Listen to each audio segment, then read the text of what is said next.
Halo teman-teman, kali ini kita akan membahas mengenai berdamai dengan quarter life crisis.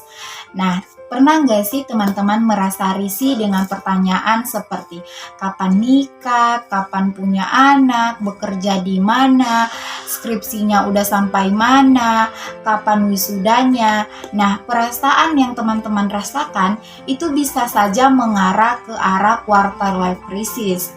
Lalu apa sih quarter life crisis ini? Nah, jadi quarter life crisis ini adalah perasaan di mana kita merasa khawatir atas ketidakpastian masa depan, misalnya relasi, karir, dan kehidupan sosial yang terjadi sekitar usia 20-an tahun. Lalu bagaimana jika quarter life crisis ini kita tidak dapat mengatasinya? Maka yang akan ditimbulkan dari quarter life crisis ini adalah krisis emosional seperti frustasi, cemas, stres, depresi, dan bahkan kita akan mengalami gangguan psikologis lainnya. Lalu dampak dari quarter life crisis ini, yang pertama munculnya perasaan tertekan dan frustasi. Hal ini disebabkan adanya kesenjangan antara harapan dan realita. Contohnya ketika kita harapannya ingin cepat wisuda, namun realitanya kita masih mencari referensi, dosen pembimbing, dan itu yang membuat kita menjadi frustasi dan memiliki perasaan tertekan. Lalu dampak yang kedua muncul perasaan cemas dan khawatir yang disebabkan oleh adanya pengaruh lingkungan sosial. Misalnya kita sedang asik scroll media sosial seperti Instagram, tiba-tiba muncul postingan dari teman yang dimana dia menunjukkan karirnya sudah bagus. Nah, hal itu yang membuat kita akan merasa cemas dan khawatir atas karir kita di masa depan. Lalu yang ketiga, kemungkinan kita akan mengalami gangguan psikologis yang dapat menghambat fungsi kita sehari-hari. Misalnya gangguan emosional, mengalami gangguan kecemasan, stres, depresi, dan gangguan psikologis lainnya. Keempat, muncul perasaan yang tidak berdaya dan tidak berarti.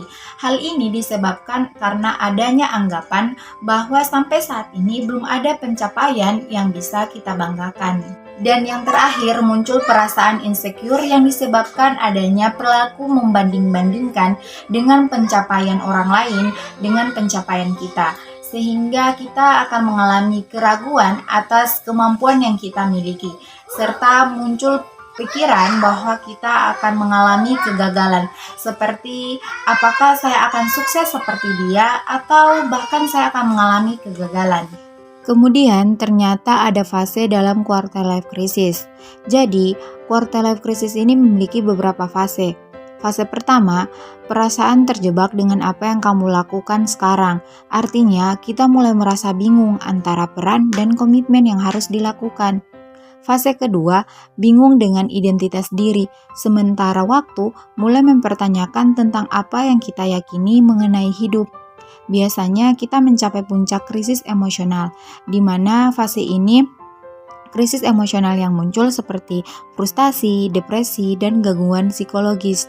Nah, untuk fase yang ketiga, kita mulai beradaptasi terhadap perubahan gaya hidup yang dialami, mulai membuat perubahan rutin, mulai fokus ke diri sendiri dibandingkan dengan orang lain. Dan fase yang terakhir, kita mulai komitmen terhadap peran yang baru dan termotivasi secara internal. Kita mulai melihat diri kita dan tidak berdasarkan lingkungan luar. Lalu hal apa yang bisa kita lakukan untuk menghadapi quarter life crisis ini? Pertama, ketahui dulu masalahmu. Artinya kamu harus tahu dulu hal apa yang membuat kamu merasa seperti ini. Sebelum kamu melakukan perubahan secara drastis dalam hidupmu, terlebih dahulu kamu harus menyelesaikan permasalahan yang belum selesai. Tujuannya agar bisa kamu fokus pada tujuan yang ingin kamu capai. Kedua, mencoba hal baru. Ketika kamu stuck pada zona nyamanmu, cobalah untuk keluar dari zona nyamanmu dan melakukan hal-hal yang belum pernah kamu lakukan. Untuk melakukan hal yang baru, cobalah buat list-list hal yang ingin kamu lakukan, dari yang terpenting sampai yang tidak penting. Hal ini bertujuan agar kamu bisa melakukan aktivitas dengan terarah. Manfaat dari membuat list hal-hal yang baru, pertama, mampu memberikan kamu hal apa yang cocok dan tidak cocok untuk kamu lakukan dalam hidupmu. Dan yang kedua, dapat memberikan kamu sudut pandang yang baru. Dan yang terakhir, dapat membantu kamu menemukan jalan atau solusi dari permasalahan yang sedang kamu alami. Dan yang ketiga, membuat tujuan hidup. Tanyakan pada dirimu target apa yang ingin kamu capai. Nah, untuk melihat target ini, kamu harus yakin pada dirimu dan kemampuanmu, di mana kamu harus melis hal-hal apa yang ingin kamu lakukan untuk menargetkan bahwa tujuan hidupmu ini harus kamu capai. Yang terakhir, kurangi membandingkan dirimu dengan orang lain. Ingatlah bahwa setiap orang memiliki jalan dan tujuannya masing-masing. Ibaratnya kayak gini, ketika kita ingin pergi ke suatu tempat dan sedang mengendarai sebuah mobil, ketika kita fokus tengok kiri dan tengok kanan, maka yang akan menimpa kita akan mengalami kecelakaan. Namun apabila kita fokus pada perjalanan kita, maka kita akan sampai pada tempat tujuan kita dengan selamat. Salah satu dampak psikologis dari quarter life crisis ini, kita akan mengalami stres. Lalu bagaimana cara kita menghadapi stres dalam masa quarter life crisis ini? Pertama, perbanyak strategi coping, misalnya mendengarkan musik, berolahraga, curhat, relaksasi, dan melakukan kegiatan lainnya.